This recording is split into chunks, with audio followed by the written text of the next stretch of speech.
wildfires. Over the last 24 hours, the United States Forest Service, working with state and local responders, has suppressed over 50 fire starts. And the fire in the Hollywood Hills has been contained by brave firefighters risking their lives.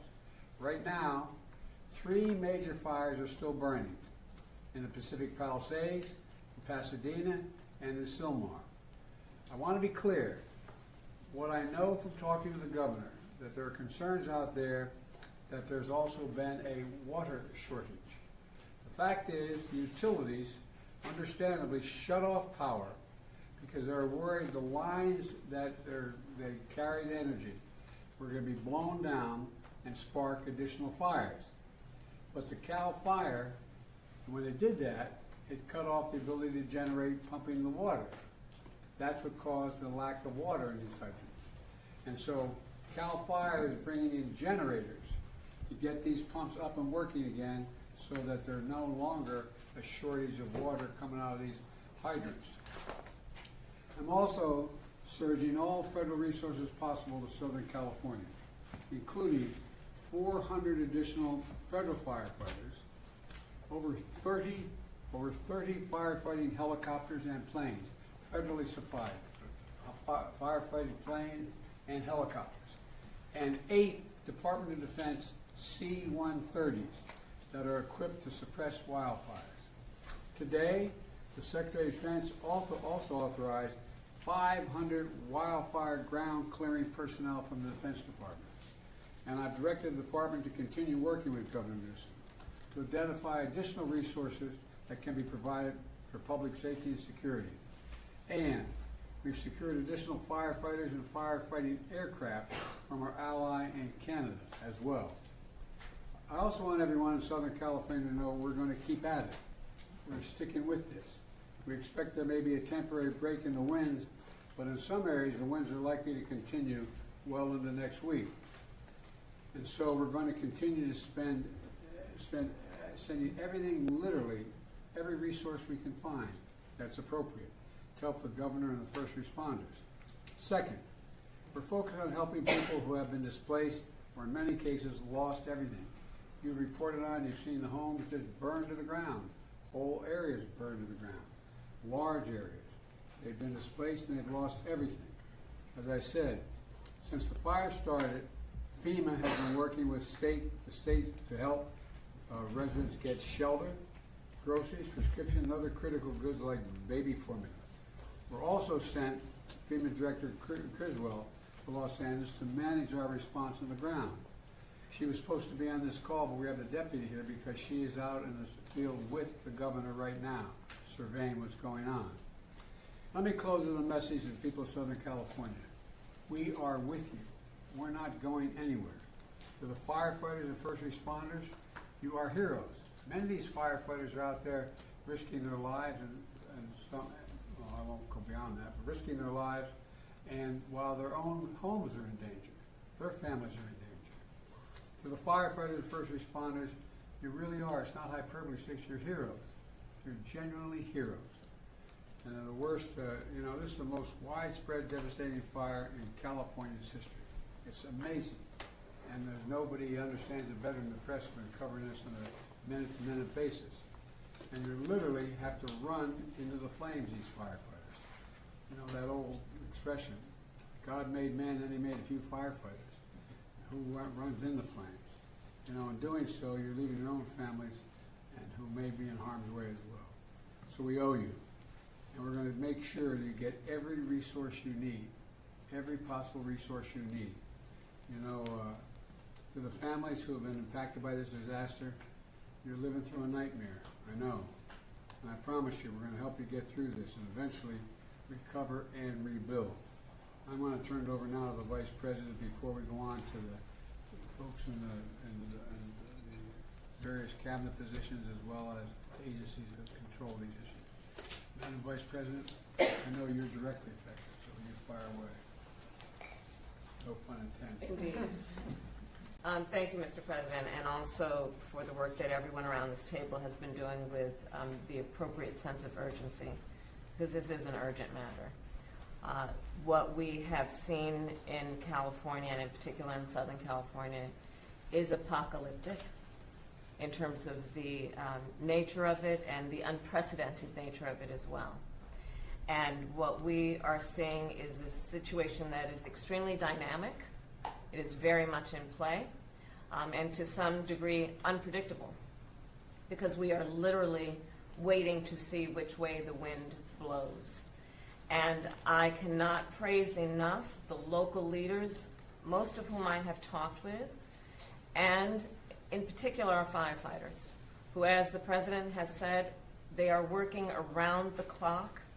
They are working 12-hour, even longer shifts, and they are doing it with a sense of optimism, but also with an understanding of how serious this moment is and how important their work is to real lives and real people. Thousands of families have been displaced. Many of those families with young children with nowhere to go. And what we know is that this is a matter of current urgency, but this is also something that is going to have an impact for months and years to come. And on that point, I will also make note of the fact that sadly many insurance companies have canceled insurance for a lot of the families who have been affected and will be affected, which is only going to delay or place an added burden on their ability to recover. And I think that is an important point that must be raised, and hopefully there can be some way to address that issue, because these families, so many of them, otherwise will not have the resources to recover in any meaningful way. And many of them have lost everything. In the midst, however, of all of the trauma that has occurred, we have seen extraordinary acts of heroism. I'm hearing countless stories of strangers helping strangers.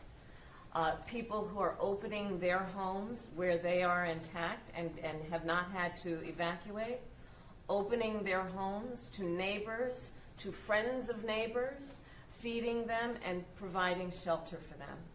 And I do think that it speaks to the best of who we are as a country, which is in times of crisis, we find the heroes among us who we may not have known before, but act out of a sense of courage, but also a sense of community.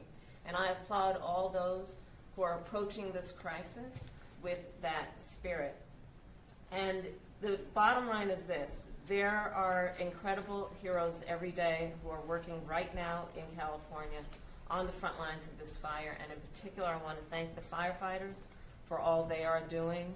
They are, as the President said, putting themselves in harm's way, and they are doing the work that is about helping people who are perfect strangers to them, and doing it in some of the highest moments of need that anyone could face. And with that, I'm going to turn it over to Liz Sherwood-Randall. Turn it back to me. Okay, back to the President.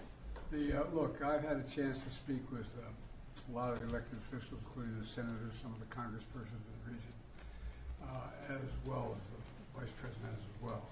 And I want to be clear that one of the reasons I've asked this larger group to get together is because they control the very agencies that are needed from the federal level to get things done. And you know, we're in a situation where the U.S. Forest Service Chief, Randy Moore, is here. And he's going to provide an update in the fire situation in Los Angeles to discuss how the U.S. Fire Service, the U.S. Forest Service, is assisting Los Angeles and the state of California with fighting the wildfire, including the action his team has taken to suppress new fire stars. So, Chief, why don't you fire away? Thank you, Mr. President, Madam Vice President. It's great to see you. I, too, consider California my home. Yes. And so it's great to be here to talk about this dramatic situation that we have.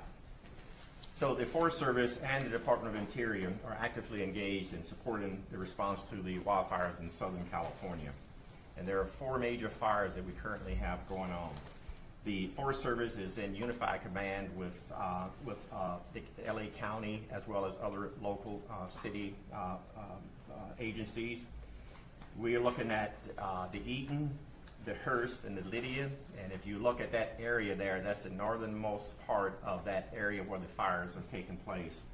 The Palisades Fire, which CAL FIRE is in control of. And then we have a new start, which is this Sundown Fire that just started last night. And it also has potential to expand quite significantly just based on the location it's at, but also the winds that are expected to continue. Right now, when I look at the mutual aid system in California, I want you to know that it's second to none in terms of how that system works and how it really moves to activate the federal firefighting community and how it is activated and engaged. You know, every year we prepare for these Santa Ana winds. It's just that what is happening now is happening sooner. It's happening at a time now where we normally are at our lowest point in the fire year. And the fact that these fires are taking place now, it says that there are things that are going on in our climate that is creating truly year-round fire situations, and it's something that we all need to be mindful of, and this is a good indication of that. To give you an example, that if a fire starts from any ignition source during these Santa Ana winds, it has the potential for explosive growth and spread. And when that happens under these wind-driven conditions, it's very difficult to control. Now, in addition to this, when these winds are high, the aviation resources cannot fly. So it limits a lot of the potential area of support. As of this morning, there were over 4,000 firefighters that were assigned to these large fires. 600 or so were currently federal work, which means Forest Service and Department of Interior. And it doesn't include many who are assigned to their home units to provide initial attack. To give you an idea of the unsung heroes in these fire type conditions, in the last 24 hours, we've had 50 starts, and the initial attack success has been wonderful. So we've stopped the potential for 50 additional fires to be added to these 4 significant fires that we currently have. And that's what I mean by having initial attack crews stay put or pre-positioned across the state based on intelligence that we're gathering. And so I wanted to mention that because we talk about the active fire suppression, but there's so much that takes place behind the scenes that limits the amount of fires that our firefighters are having to respond to. The President did an excellent job of mentioning all of the resources that's available and that are assigned to the fire. I won't go over those, but we have a number of equipment that's out there that when the winds allow us, we'll be in the air fighting those fires. We also have a number of private contract crews that we're working with. We're working wonderfully with the state, county, and other federal firefighters, also the tribal firefighters as well in the communities. And we're looking at these maps, which we call the Modular Area Firefighting System Air Tanker. There's 8 of them. And there were, like I said, this time of the year, we're not ready for that. But within the next 24 to 48 hours, we'll have all 8 that's available for assistance. These aircrafts require lead planes to lead them into these fires. And so we're having to go through that whole process and ramp up really quick to get the inspections in, the check rides, so that these are qualified and are able to go. We're also working with our Canadian partners to mobilize 2 CL-415. These are water scoopers. They will clear customs on Monday, and they will be available after they clear federal inspections and the check ride. An important thing to know is that these aviation resources require a lot of support in the form of mechanics, airport space, helicopter managers, area supervision. And so we're working with our state and local and federal agencies to identify these aviation support resources to be sure that we can respond effectively. Now, I had mentioned the amount of fires that we've responded to in the last 48 hours, and I mentioned the 50 fires in the last 24 hours. We're continuing to have new starts. We're continuing to monitor the types of activities. We have about 8,000 firefighters on standby to add to this if need be. Right now, we are going to monitor the number of aircraft and firefighters we have in that small space.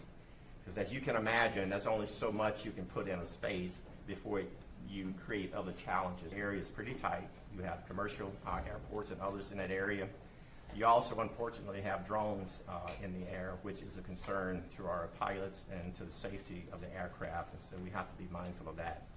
I only bring it up to let you know that this is not a very easy environment to operate within.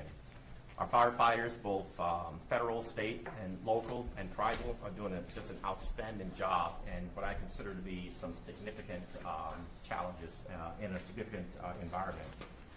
I think, as I look at some of the questions that you may tend to ask, it's typical that the causes of fires isn't known immediately because resources are really focused on response.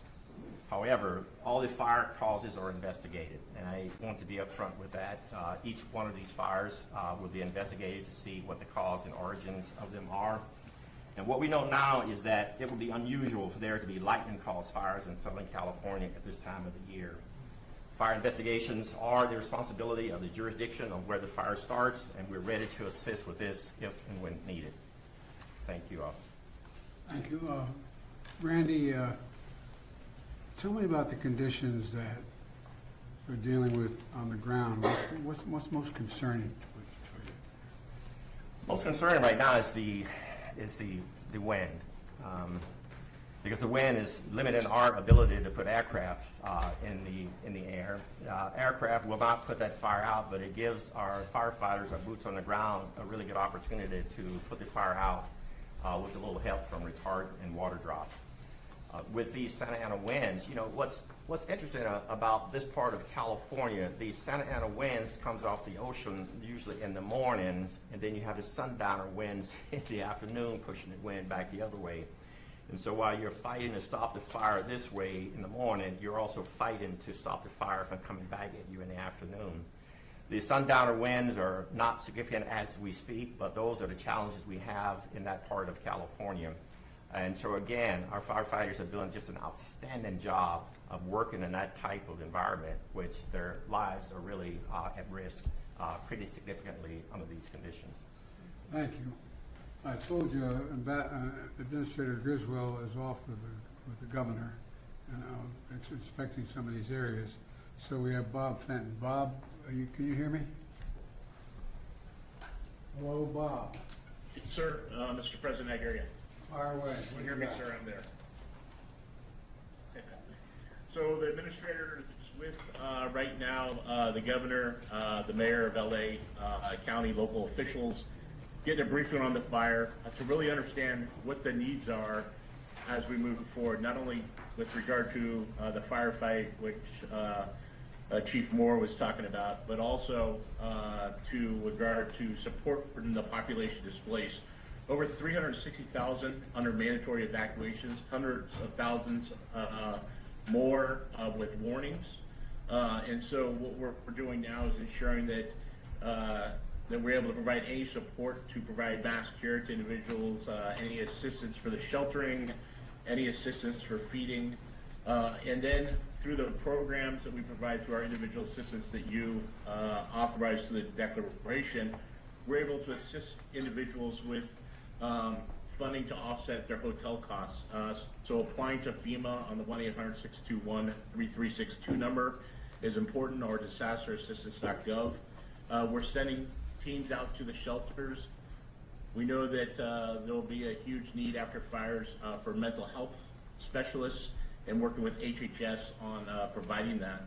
As the Vice President talked about, insurance is problematic in California, especially with the fires. And so not only do some of the changes in our authorities help now with those that are underinsured, which you see more and more, but we want those that are insured to start seeking assistance to their insurance companies.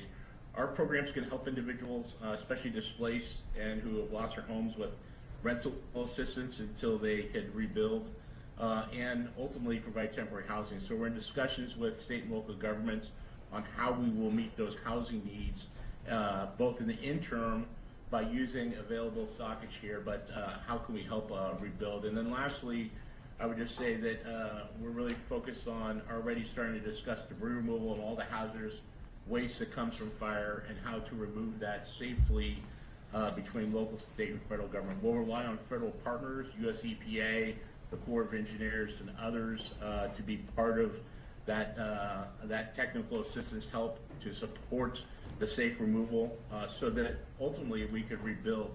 And one of the new things that we will start doing in the next couple of days is starting that discussion on how do we rebuild, and not only rebuild, but rebuild more resilient and bring together state and local and federal agencies to start that discussion in the weeks to months ahead. And so right now we're focused on meeting the immediate needs of those displaced, but already starting to work on recovery and rebuild and bringing all our authorities and the full weight of the federal government and all the resources that you've authorized to help California in that endeavor. Bob, what do you think the biggest challenge is? Also, I got. Oh, sorry, go ahead. Go ahead. I think the biggest challenge is going to be the mental health stress that is put on individuals that have lost everything. Fires are, so drastic. They destroy everything very quickly. Individuals don't have a lot of notice to leave, and so I think there's going to be a significant mental health strain, followed by a need to help individuals recover and rebuild. And the Vice President is exactly right. Why I suspect that many have insurance, many are underinsured. And insurance is difficult to get, and some might have lost their insurance or been canceled by insurance companies. And I think that's something we need to continue to work on, as a government at all levels, but something where there'll be gaps in assistance that we will need to bring in, not only federal agencies, but nonprofits, private sector to help meet those needs. I think we're going to have to do that. In addition, the fact is that the two declarations I signed, provide for example, the rebuilding of churches and schools and certain, but not businesses, not business centers. And so that's going to be a gigantic cost as well. But the debris removal is a big deal. And that's going to take a long time, isn't it? Yeah, it will take some time to remove the debris. In California, unfortunately, we've had a lot of experience with fighting fires and removing debris. And so it will take months to a year. This is a very widespread with significant damage to infrastructure. And we want to not only immediately remove the hazards, things like propane tanks, some of the power cells that are there, and other contaminants that may be in households, and make sure that they're safe to re-enter, and we look for personal effects. But then the second part is removing that ash, and what we've done before is help people with the removal so that we could get down on the grade and then immediately start rebuilding. All right, I appreciate what you're doing, and like you said, 360,000 people have been evacuated so far. Sure, appreciate. Go ahead. What were you going to say?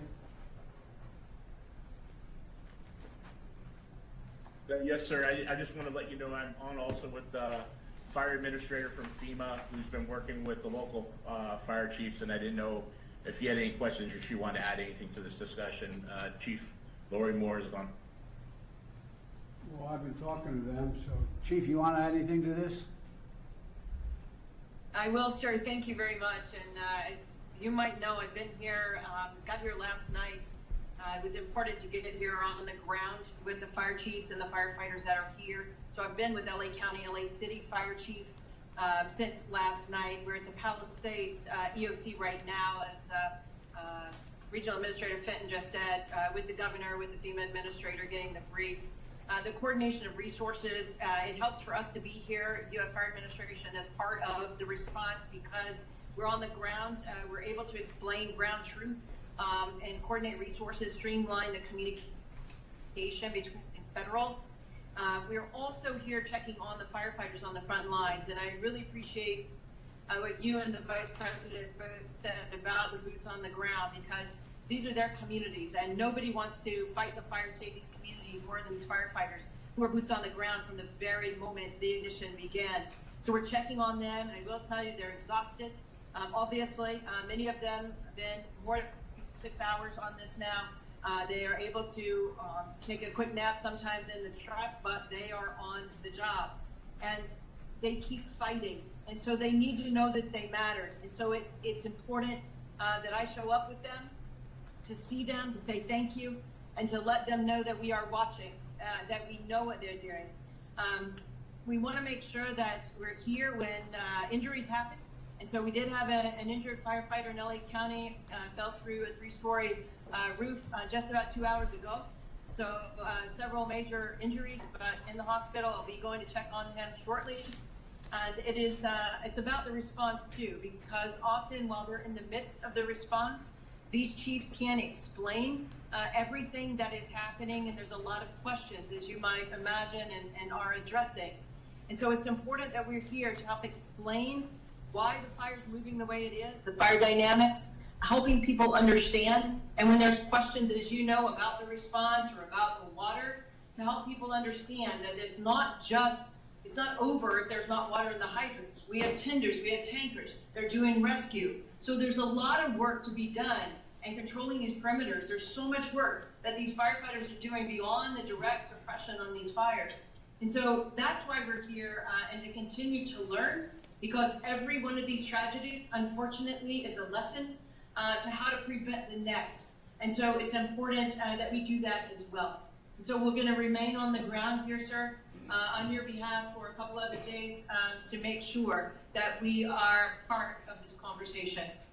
We are part of the conversation. That's why I went out to California yesterday and met with those firefighters and met with those police officers, because there's also worry about looting and a number of other things. So they are really incredible people. They're making such sacrifice. But I think you're right.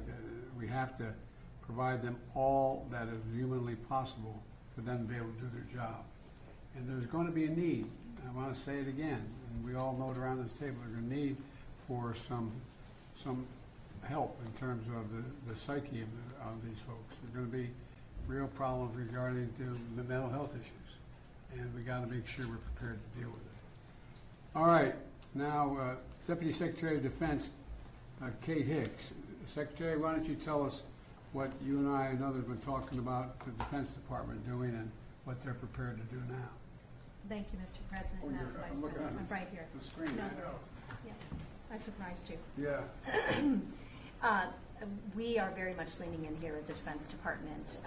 We, of course, are always looking for how we can support state and local partners, and of course our interagency partners in the federal sector that you've already heard from. And that includes every tool that we believe we can leverage that causes us to always lean forward to make sure our partners understand what we could bring and be responsive to requests that they're coming forward with. And we have been in receipt of some requests. I will turn, with your permission in a moment, to Chairman Brown, and then we also have on the screen with us the NORTHCOM Commander, General Guillot, who is our focal point for responses here in the United States homeland. Secretary Austin this morning out in Germany already in his opening remarks for the final Ukraine Defense Contact Group spoke explicitly to our intent and efforts underway now to provide search support. And so I just want to emphasize it's so important to us that he's put that front and center even while he's concluding this important work overseas. You have mentioned some of the efforts we already have underway. We are ready, as I said, to engage with our partners on further efforts. With your permission, I'll turn to Chairman Brown. Please. Chairman. Mr. President, Madam Vice President, as you highlight, we do have 500 personnel already identified to be able to support. Not so much in firefighting, because it takes some 10 days of training that would be required, and we don't want to pull firefighters away from that, but they can also support with rock clearance capabilities, commodity distribution. We talked about the airlift with their helicopters. There's 10 U.S. Navy helicopters as well as 10 Guard helicopters. The winds have been challenging to get them airborne. They can also help with the ground search and rescue, incident response, awareness, and the medical support. Those Marines will be in place in the next 24 to 48 hours. The California National Guard also has, by tomorrow, they'll have about 1,000 service members that will be available to be able to support as well. About 250 of those actually have some firefighting capability, and they can be trained in the next 24 to 48 hours to also support firefighting. As was mentioned, the C-130s with the modular aerial firefighting system, 2 of those are already Explain channel. what that means to the average listener. Yeah, so what it is, it's a C-130 that's modified. It has a system that's put in a modular system that's put into the back of the C-130, and so it's able to push out either water or the slurry retardant associated with. And as was highlighted, they are usually prepared to do this during the firefighting season. This is several months prior to when they would typically do this. And so there's 2 C-130s that are already at Channel Island. They're in just northwest of Los Angeles. The other 6 will be there within the next 24 hours or so. The first flight will start tomorrow, and then they will continue to be prepared to be able to support. We're also looking at surrounding bases that may have ability to bed down any displaced personnel or families. We've got about 1,000 beds that have been identified at either Edwards, March, or Fort Irwin there in California. In addition, we're using March Reserve Base as a incident response area and getting that set up. Mr. President, last thing I would say is before I turn to General Guillot, what we really try to do is identify things that we know we could lean forward on before there's even an ask. We want to make sure we cut down the timeline to get provided capability. We also want to make sure, and I know that General Guillot is communicating that with Ms. Griswold from FEMA, so that we want to make sure we, as I say, provide an a la carte menu of all the things we have available. So even if they don't have time to think about it, we're already looking ahead. Last thing I would say is when I met this afternoon with my staff, the thing we also talked about is there's an immediate response, but there's also, as was highlighted, the longer term response of things that we'd have to be able to look at in recovery. And so we're already thinking ahead of what options DoD may be able to provide to support. If any of your questions, and then I can turn You to guys have you. been immediately responsive. Thank you. I mean, you're right on top of things. But let's. Good afternoon, Mr. President, and thank you, Chairman. Northcom, on behalf of the Department of Defense, is aggressively taking action to deliver capabilities to California as soon as they are requested. So in addition to the aircraft and ground forces and the installation support that President Biden and Chairman Brown mentioned, we've identified other capabilities such as helicopter support, search and rescue, both from the ground or from the air, commodity distribution, route clearance, and medical capabilities that we've postured and have leaned forward to make sure that they're able to deploy to California and operate just as quickly as they are requested. And to do that, we're cooperating very closely with FEMA, with the state of California, and the National Guard Bureau to deliver the right capabilities at the right time for the women and men of California. Well, the Defense Department, I got to say, stepped up immediately. I didn't even, matter of fact, I got a call what you need before I even asked. So thank you all.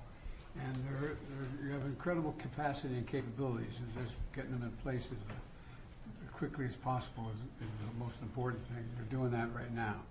So I think you're going to see an awful lot of help coming based on what you want to do, what you can do, and the entire department is surging capacities, in my understanding, including the aerial equipment to fight these fires. So thank you very much.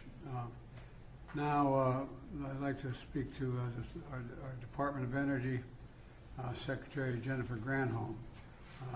She will brief us on power outages and initial assessments of impacts on the power grid in Los Angeles area. And Madam Secretary, it's all yours, wherever you are. We're looking to see if she's still on the screen. She had to board a plane, so if she has had to board, the Deputy Secretary, Dave Turk, is sitting at the end of the table. It looks like she is on It her looks like she plane, had to so get on her I'll, plane. It's all you, Yes. pal. Fire away. I'll give the She update, was Mr. waiting at the President. gate, yeah. And she's on the way, Mr. President, to Puerto Rico, again, on official visit, given the island-wide blackout there, and Yeah. doing everything we can to help on that front, per your guidance and the Vice President's direction as well. And of course, again, per your guidance, we're doing everything we can to help, working with partners, including our utility partners, but also other federal partners as well. As of just coming into this meeting, there's about a little over 400,000 customer outages in California. Important to note that these are both actual outages, power that's actually been disrupted because of the fire, but also proactive shut-offs, just as you mentioned as well, to prevent fire ignition and the spread of fire. We've got two main utilities out there, Southern Cal Edison and the Los Angeles Department of Water and Power. And we're in close and continuing contact, including with their CEOs, Pedro and Janice as well, including calls with them just a few hours ago, just to make sure we're doing everything we can to help. We're coordinating with those utilities and with utilities literally across the country to make sure that we've got all the capabilities that we have in the federal government, but our utility partners to provide that. I want to thank you, Mr. President. You joined a call just a couple months ago with Liz and our secretary to thank all of these utility CEOs. We've got this phenomenal partnership with utilities all across the country. It's called mutual assistance. And if any utility in any one region needs help, all the other utilities, and we last unleashed this phenomenal partnership to bring 40,000 utility workers to Florida, North Carolina, South Carolina, the affected regions with the two hurricanes back to back. And everybody Continue to talk to me. I've been deployed so many places. Well, having been with the utilities out, we were all in Colorado for this meeting. They just appreciated you taking the time to thank them for their personal leadership. And it's the utility CEOs themselves who make the time for these calls going forward. We're working closely with all the utilities. We're also in continuing contact with the transmission operators. The disruption has really been at the distribution level, at the local level, but we want to make sure there's not broader outages and broader concerns. As of now, we're not seeing any issues with stability of the broader transmission system, either in the region or across California or more broadly. So that's a good news part of where we're at now, of course. We're working with the utilities trying to restore power to customers as quickly as we're able, but full restoration, of course, is going to take some time here. In particular, the comprehensive damage assessment will take time and can't begin until it's safe for crews to get in there and actually do the assessments and do the work. So we're working, Madam Vice President, as you said at the outset, with a real sense of urgency here, but also with a sense of we'll do whatever we can over the long haul to do right by our responsibilities. David, one of the things that everybody's mentioned so far is the mental stress it's going to cause for average Americans who are caught in the middle of all this. And one of the things that, it's not, these aren't everyday, no matter how well educated one is, they're not always certain how power is transmitted, why it's transmitted the way it is, and so on. Could you explain to the folks here, the public is listening, what the impact on some of the utilities have had on the ability to generate the pumping of water? Because there's a lot of accusations going around that it's because that local leadership didn't care. I mean, explain how this works and why it makes sense what's happening. So this is an issue, actually, Secretary Granholm was on the phone with the CEO of Southern Cal Edison to talk exactly about this and make sure we were doing everything we can on that front. And it's both the power issue, and you mentioned generators and other ways that we can try to help solve the problem there, but it's also the pressure and making sure that we're thinking of these things holistically. And certainly my experience over the last 4 years under your leadership is it's not one department, it's not one slice of your federal government that is responsible. Energy and water issues overlap in a lot of different ways. So we work with our EPA colleagues and others to make sure that we're bringing all of our expertise and explaining it to our fellow Americans. It's important that we give transparent information and information they can. Been president, I've been in an aircraft flying over more territory where there have been wildfires, from Arizona all the way up to Idaho and beyond, and that make up an area larger than the entire state of Maryland, burned to the ground. And one of the problems has been that people don't understand that when these high winds occur, what happens is, or when these storms occur, these utility poles, these whole, those big lines, you see where all the lines are on, they fall to the ground in the middle of the forest. It's not just about raking the leaves under the trees, it's about the fires that causes.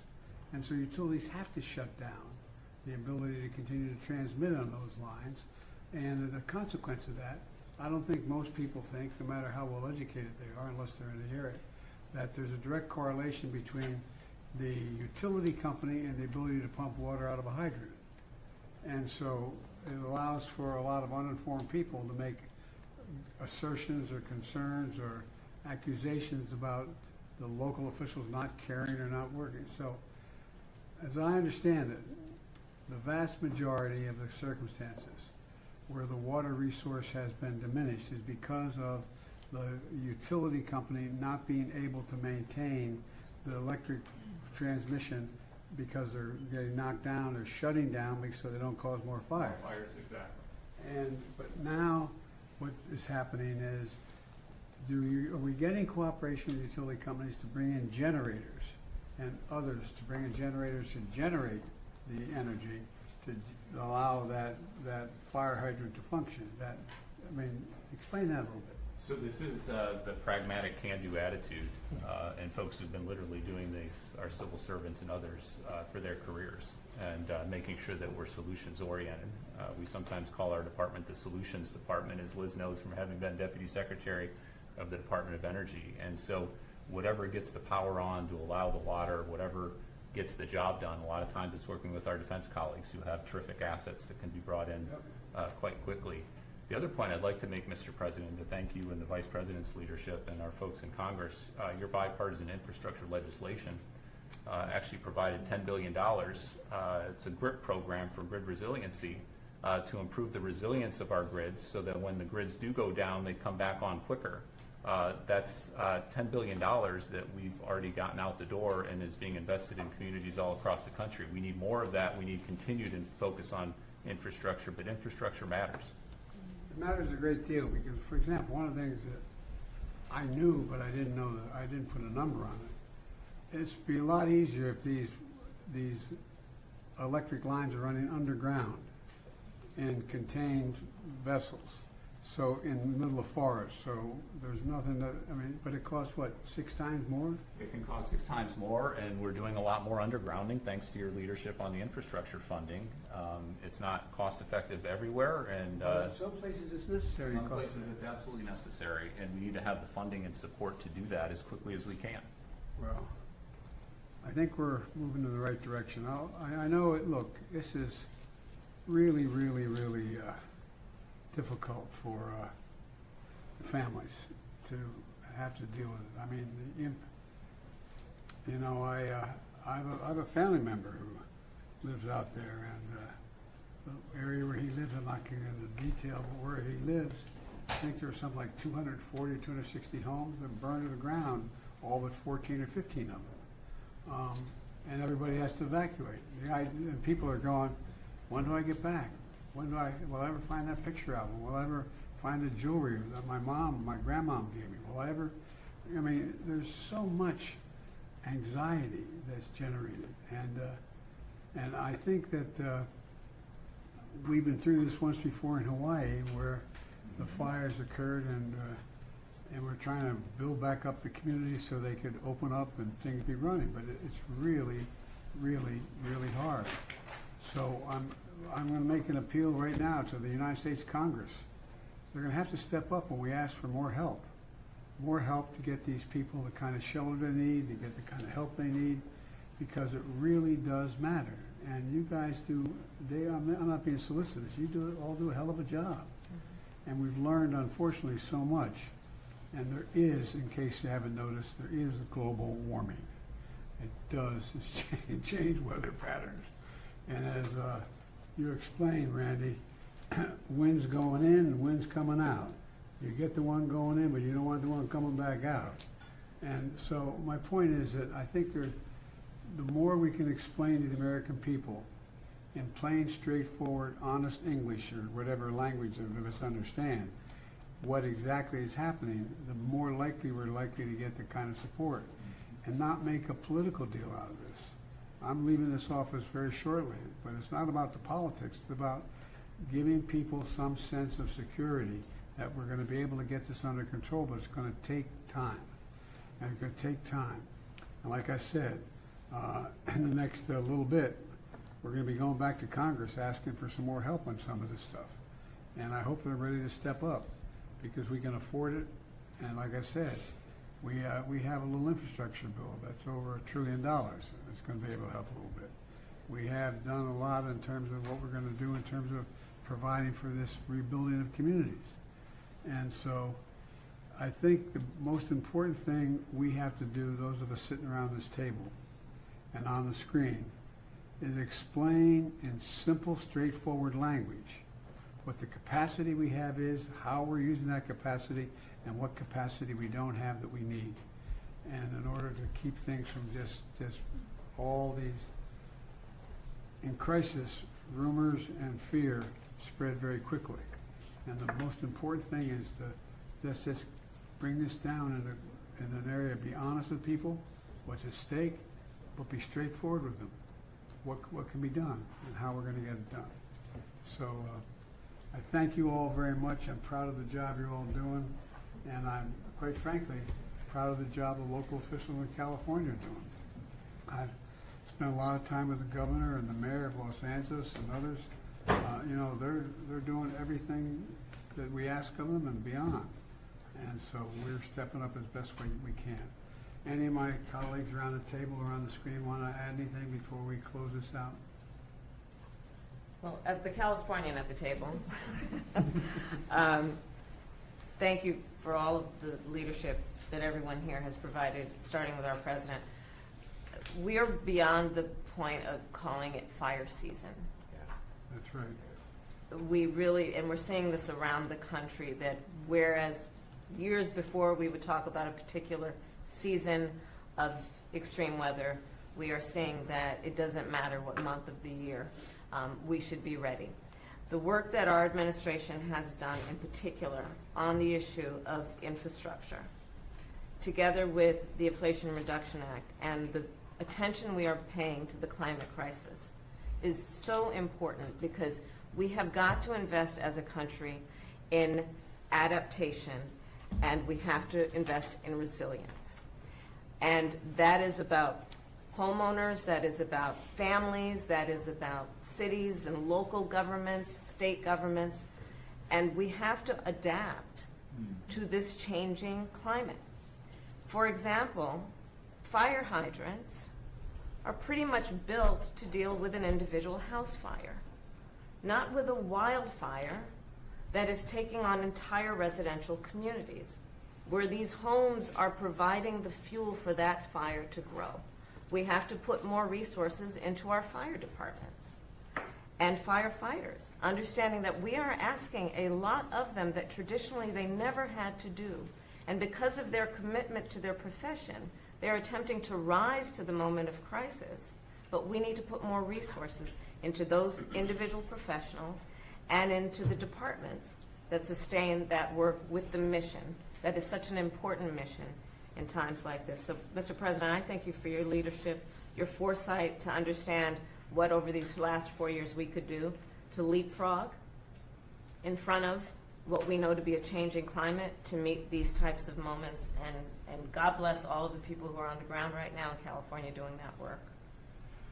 I thank you for your comments, and I think I totally agree with you. It will not surprise anybody. Look, there's an expression from a famous Irish poet. He said, "All's changed utterly. A terrible beauty has been born."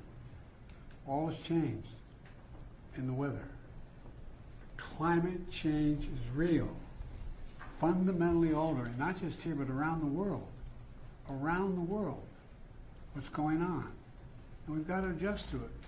We've got to adjust to it.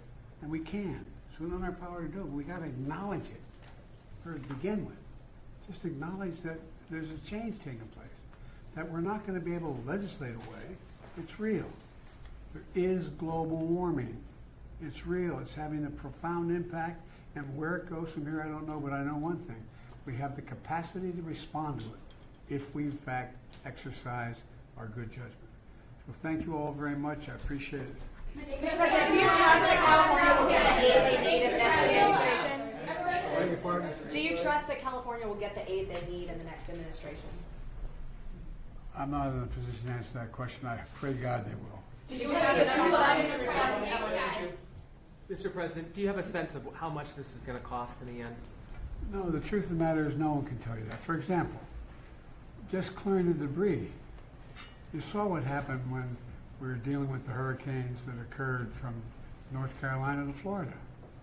The cost of the debris cleanup is gigantic, gigantic. the cost of replacing the housing is almost exponential. I mean, we don't know what it is, but we know one thing we have to do. We have to stay with it. We have the capacity to do it, but we don't know that anybody gives you a number now, they have no idea what the hell they're talking about. It's a big, big, big number. Mr. President, Whoa, wait a minute. Mr. President, can you update us, please, on the Hamas hostages and what you think of the incoming administration's efforts and ultimatum? I can, but I'm not sure it's appropriate for now. We're making some real progress. I met with negotiators today. I think there's what's going on right now in Lebanon, and we finally have a president. He's a first-rate guy. I spent time on the phone with him today, about 20 minutes to half an hour, what they have planned.